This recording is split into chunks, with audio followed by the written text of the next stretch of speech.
L'Assemblée va entendre l'allocution de Son Excellence M. Choguel Kokalla Maïga, Premier ministre et chef du gouvernement de la République du Mali. Je prie le protocole de bien vouloir accompagner Son Excellence.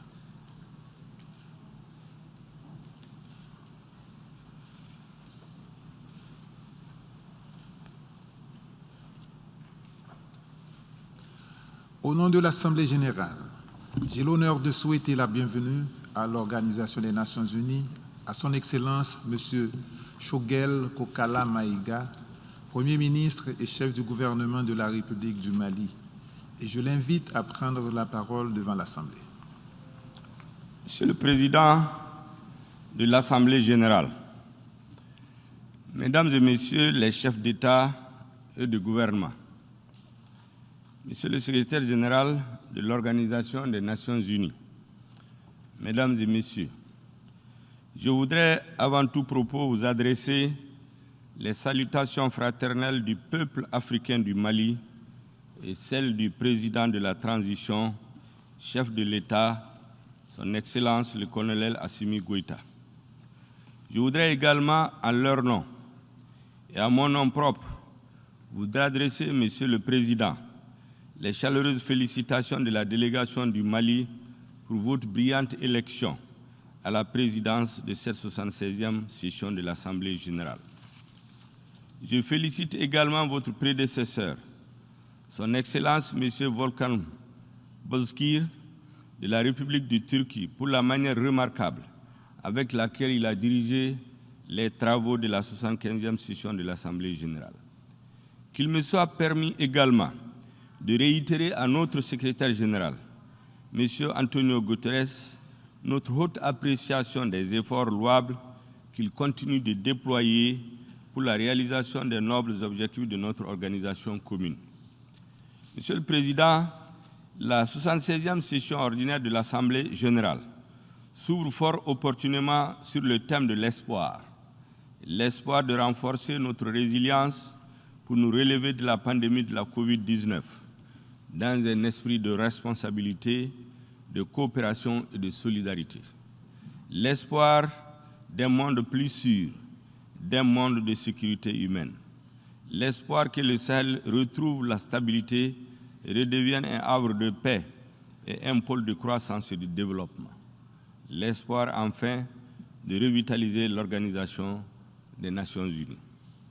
Le Mali souscrit pleinement à l'esprit et à la lettre de ce thème qui résume parfaitement les idéaux de notre organisation commune. C'est une lapalissade d'affirmer que le Mali et les pays du Sahel sont de nos jours confrontés à l'hydre terroriste, à l'extrémisme violent et à l'instabilité. Cela dure depuis plus d'une décennie, avec le risque d'enlisement, de banalisation ou de lassitude propre à détourner ces problématiques de l'agenda international. À notre quotidien, fait d'angoisse et de tragédie, est venue s'ajouter la pandémie de la COVID-19, avec ses effets négatifs sur l'économie et sur les conditions de vie de nos populations, déjà précaires du fait des défis économiques, politiques et humanitaires. Rarement, un pays ou une région aura été aussi durement éprouvé par l'enlisement, l'empilement des crises, plus que le Mali et les États du Sahel.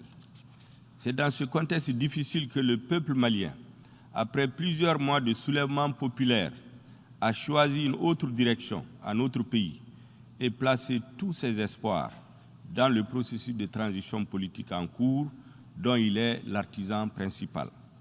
Le gouvernement de transition, que j'ai l'honneur de diriger depuis le 11 juin 2021, comprend les représentants des forces vives du Mali.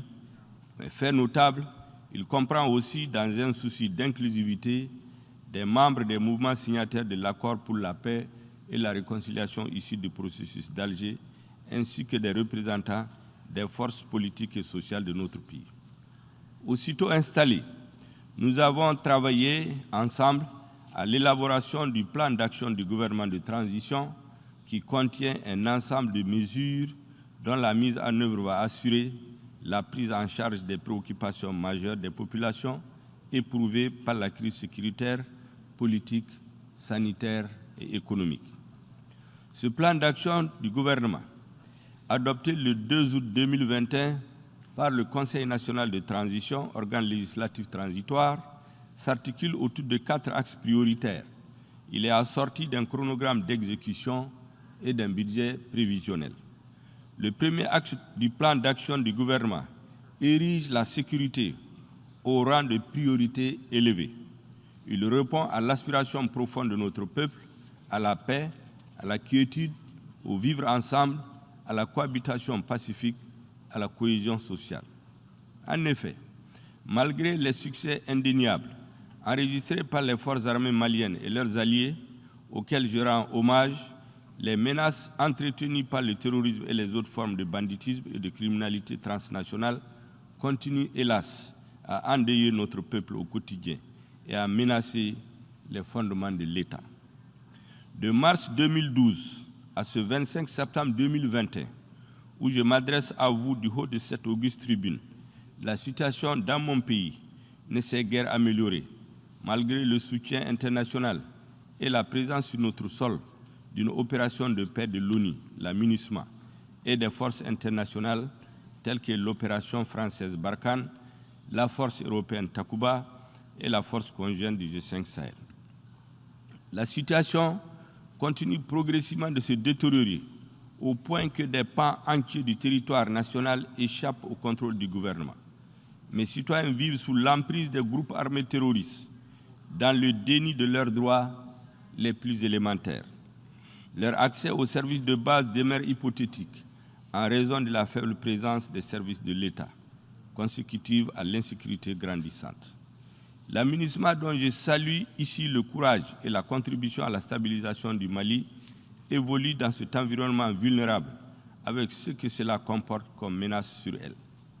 Face à cette situation préoccupante, le gouvernement est régulièrement et fortement interpellé par les populations maliennes, de plus en plus exigeantes vis-à-vis des pouvoirs publics et des partenaires internationaux. S'il est établi que l'un des droits fondamentaux des populations est le droit à la sécurité, la garantie de celle-ci, assurément, est l'élément de légitimation de l'État aux yeux des citoyens. Monsieur le Président, je fais ce rappel pour vous restituer l'exacte situation du calvaire qu'endurent les populations maliennes. Je le fais aussi pour nous convier tous ensemble à l'introspection afin de changer de paradigme en matière de sécurité au Sahel. Le Mali, comme vous le savez, accueille sur son territoire une opération de paix des Nations Unies et je voudrais à nouveau rendre un hommage appuyé à toutes ces femmes et à tous ces hommes qui travaillent sous la bannière de la MINUSMA dans des conditions difficiles, souvent périlleuses, pour préserver la paix et pour protéger les populations civiles.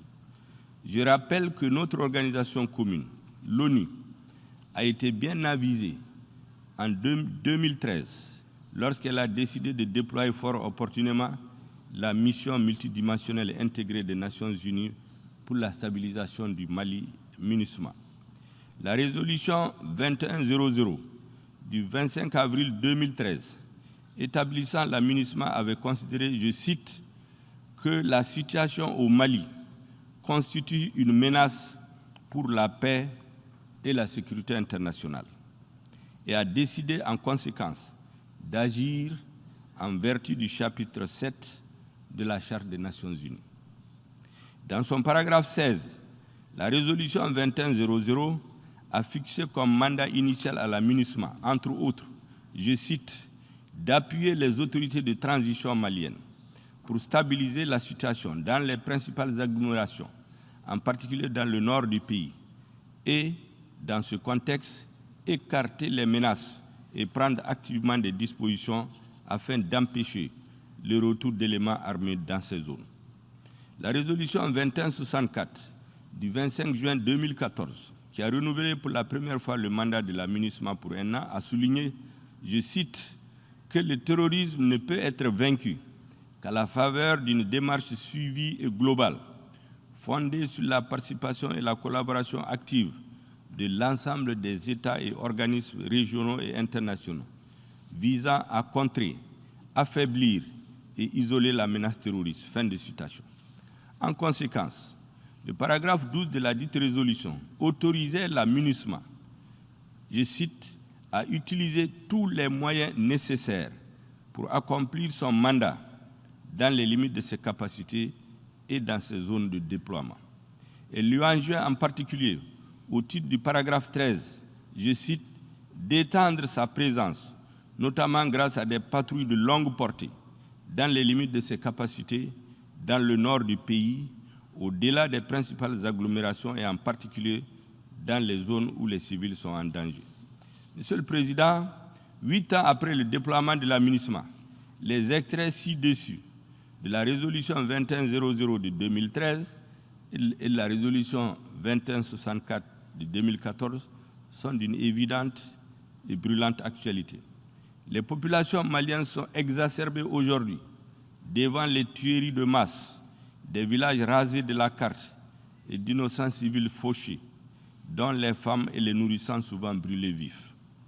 Les Maliennes et Maliens ont le net sentiment que la mission assignée à la MINUSMA a changé en cours de route, et notamment depuis 2015, suite à la signature de l'accord pour la paix et la réconciliation issu du processus d'Alger, alors même que les défis qui ont justifié son déploiement sont restés constants. En effet, contrairement aux attentes du peuple malien, l'environnement notoirement terroriste dans lequel la MINUSMA a été déployée en 2013 s'est dégradé continuellement. Au fil du temps, il s'est même métastasé, car les groupes armés terroristes qui ont envahi près de 2/3 de notre territoire en 2012 ont été dispersés sans jamais être anéantis. Ils se sont reconstitués et se sont renforcés. C'est dans ce contexte de menaces préoccupantes que l'armée française, à travers l'opération Serval d'abord et ensuite l'opération Barkhane, a été autorisée à mener en soutien à la MINUSMA et à nos États le volet lutte contre le terrorisme au Mali. C'est également dans ce contexte, Monsieur le Président, que l'opération française Barkhane annonce subitement son retrait en vue, dit-on, d'une transformation en coalition internationale dont tous les contours ne sont pas encore connus, en tout cas pas de mon pays, pas de notre peuple. L'annonce unilatérale du retrait de Barkhane et sa transformation n'ont pas tenu compte du lien tripartite qui nous lie, c'est-à-dire l'ONU, le Mali en tant que partenaire engagé avec la France sur le front de la lutte contre les facteurs de déstabilisation.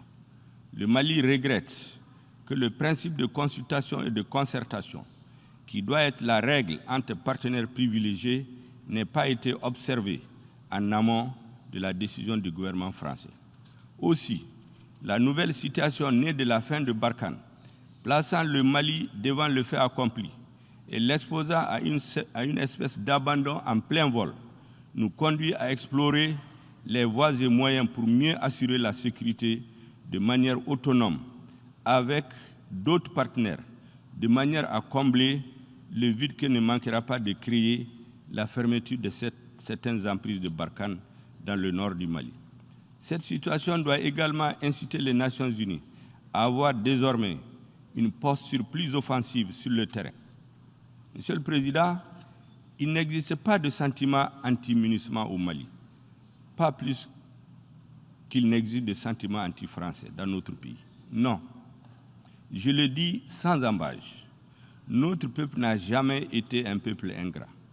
Au sommet de l'État et au sein des populations, il existe un désir de paix et une soif de sécurité qui font écho à l'exigence d'efficacité des instruments et des mécanismes politiques et militaires mis en place et qui font paradoxalement du Mali un pays surmilitarisé mais très vulnérable face au terrorisme, devenu un facteur de désintégration de nos États, de nos sociétés et de déstabilisation des fondements de nos pays. Que devrions-nous faire face à un tel paradoxe? Que faut-il faire pour répondre à l'angoisse, à l'exaspération et à la colère des populations maliennes? Que faut-il faire pour répondre au sentiment d'insatisfaction à la fois des Maliens et des partenaires du Mali?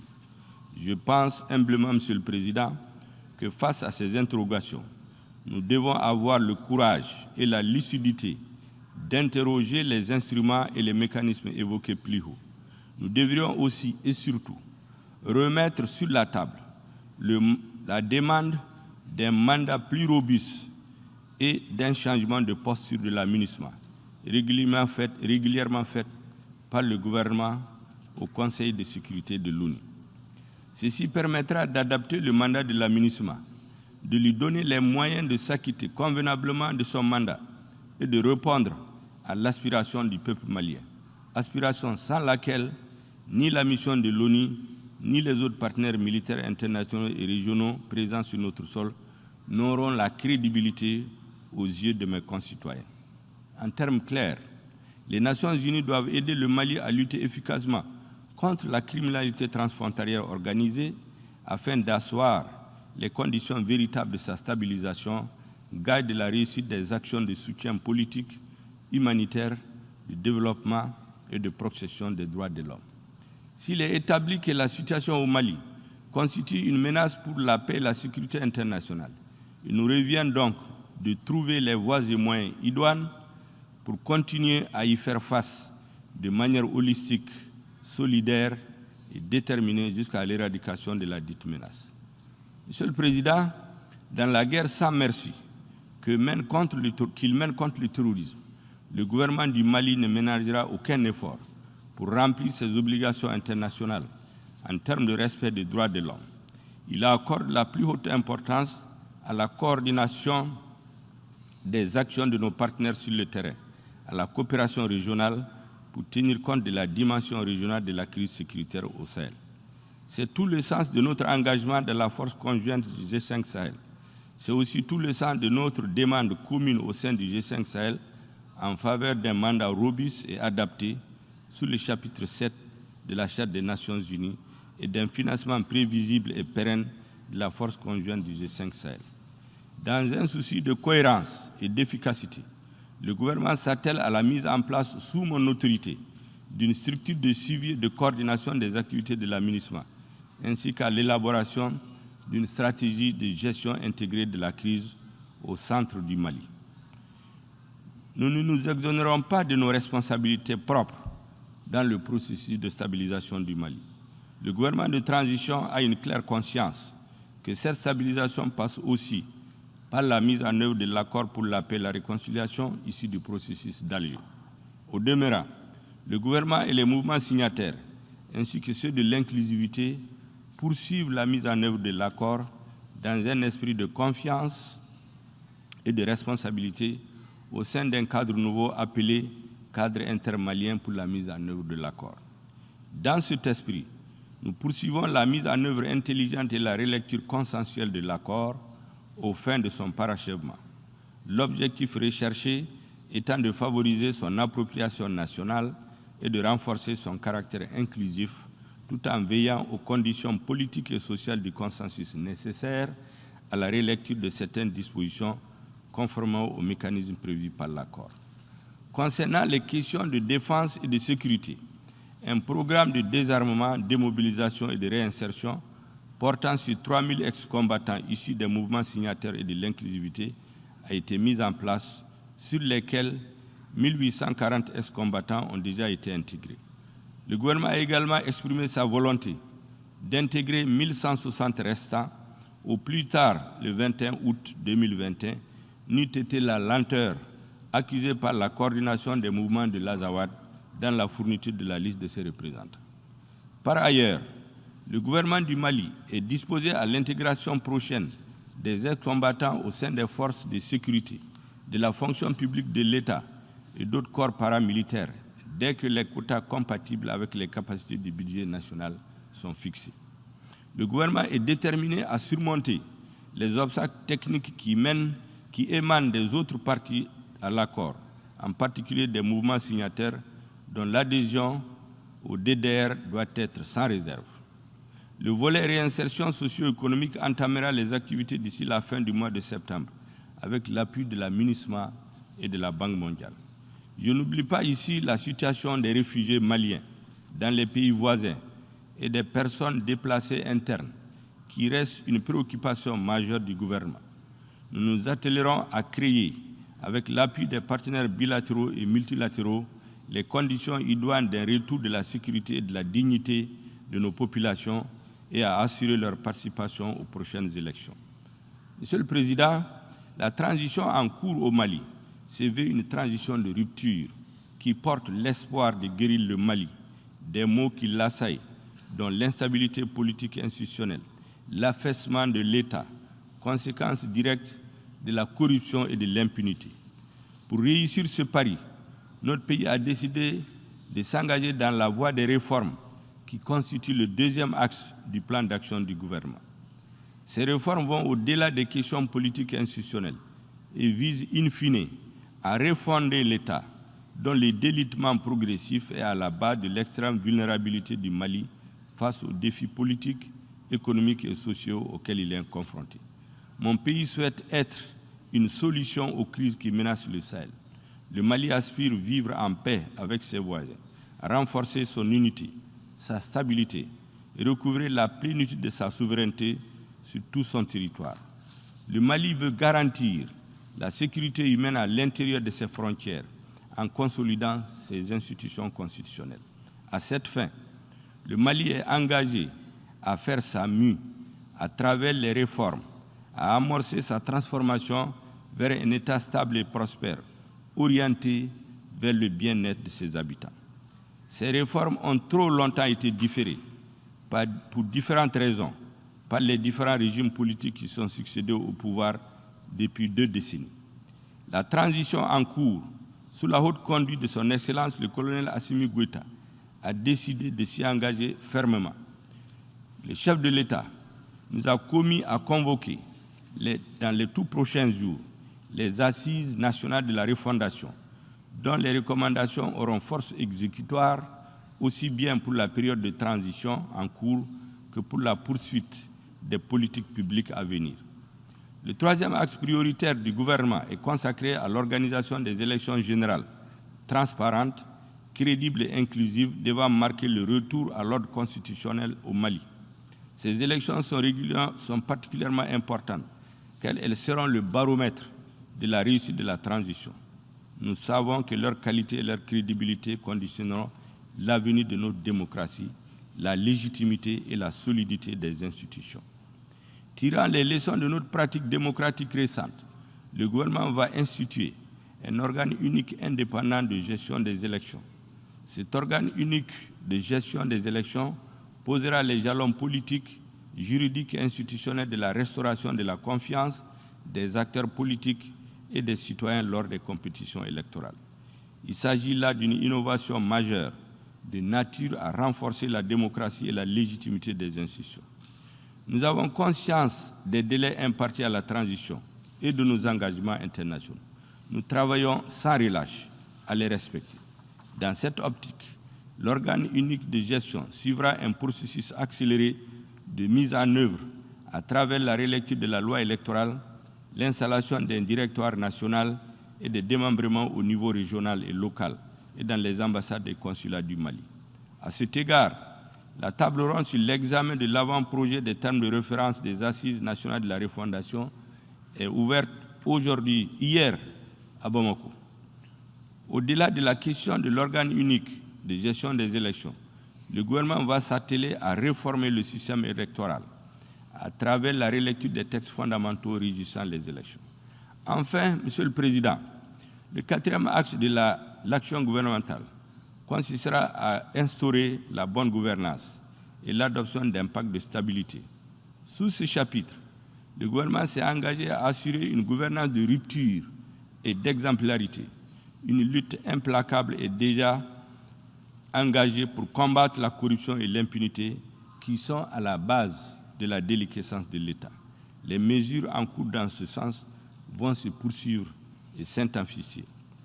La gouvernance de rupture se traduit d'ores et déjà par une réduction drastique du train de vie de l'État afin de dégager des espaces budgétaires pour améliorer les conditions de vie des populations et assurer une répartition équitable des richesses nationales. Le président de la transition et le gouvernement ont déjà donné de bons exemples dans ce sens. Les ressources ainsi dégagées seront affectés vers les services sociaux de base. Pour plus de justice et d'équité entre les travailleurs, le gouvernement, après avoir procédé à l'harmonisation des grilles salariales au sein de la fonction publique, va initier dans les meilleurs délais une conférence sociale en concertation avec les partenaires sociaux et les acteurs du monde du travail. Monsieur le Président, pays sahélien à vocation essentiellement agricole, d'élevage et de pêche, le Mali demeure fortement préoccupé par les changements climatiques qui constituent l'un des défis majeurs pour la survie et le développement de l'humanité. En effet, mon pays subit de plein fouet les effets du changement climatique, caractérisés par l'avancée et la désertification et son impact sur la faune et la flore, l'achèvement de nos fleuves et de nos cours d'eau, l'augmentation du niveau de chaleur, les inondations, etc., etc. C'est pourquoi je voudrais réaffirmer l'attachement du Mali à la mise en œuvre de l'accord de Paris sur le climat. Monsieur le Président, je voudrais conclure en rappelant que l'action du gouvernement de transition au Mali est orientée sur 3 piliers qui correspondent à 3 besoins vitaux pour le Mali. Il s'agit du besoin de sécurité, du besoin de justice pour lutter contre la corruption et l'impunité et du besoin de réforme, j'allais dire de refondation. Il est impérieux de continuer à travailler, à améliorer l'environnement de sécurité au Mali avec l'aide des amis du Mali, en appui aux efforts des forces de défense et de sécurité. Il est tout aussi impérieux de mener les réformes nécessaires à la refondation de l'État et à l'adaptation des textes régissant les élections aux besoins de la société malienne et aux évolutions du temps. Il n'y a pas d'alternative aux réformes que nécessite l'état désastreux du Mali si nous voulons faire en sorte que ce grand pays reste debout et redevienne stable. La CEDEAO a bien appréhendé cela et dès octobre 2018, elle avait recommandé à l'issue de sa mission d'information relative à la crise post-électorale de mener les réformes en ces termes, je cite, « Prenant acte de la prolongation de la législature actuelle, selon l'avis de la Cour constitutionnelle et au regard des dysfonctionnements largement reconnus et évoqués par tous les interlocuteurs lors du scrutin présidentiel passé, il est impératif que le gouvernement et tous les acteurs sociopolitiques conviennent de manière consensuelle d'entreprendre des réformes courageuses des cadres légaux, y compris la Constitution de février 1992 et du système électoral, avant de s'engager dans les prochaines élections que compte mener le pays. Je dois dire que cette importante recommandation de CEDEAO n'a pas été suivie d'effet à ce jour. Le gouvernement de transition que j'ai l'honneur de diriger s'attelle à la mise en œuvre diligente de cette mesure. Je saisis cette occasion pour renouveler la gratitude du président de la transition, du gouvernement et du peuple malien, aux chefs d'État et de gouvernement de la CEDEAO pour leur leadership et pour leur présence constante aux côtés du Mali en ces moments difficiles et complexes.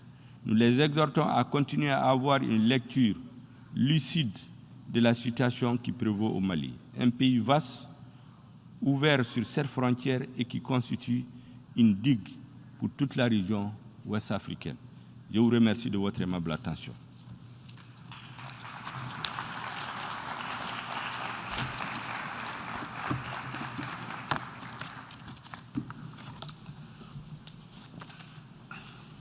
Au nom de l'Assemblée générale, je tiens à remercier le Premier ministre et chef du gouvernement de la République du Mali de la locution qu'il vient de prononcer.